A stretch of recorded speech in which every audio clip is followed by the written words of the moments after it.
কি জামাইতে পিঠা খায় শাশুড়ি আর শ্বশুর চাইয়ে দেখবা লাগছে। ওই জামাইয়ের পিঠা খাওয়া দেখবা লাগছে শ্বশুর আর শাশুড়ি।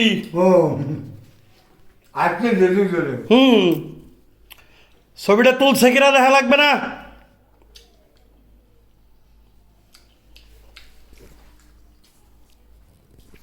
আজকে এত কথা স্মরণ করে দিলে আমার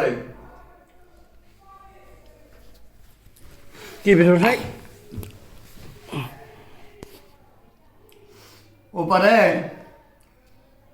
রমণী পুদ্দার গৌর মামার বাবা আমি আদি সাহেবের যে কাম করতো আমার ওই বাড়ি ছিল আড্ডা, কারণ ওই অনিমা টনিমা আছে বোন খেলাধুলার কথা ওই বাড়ি ছিল।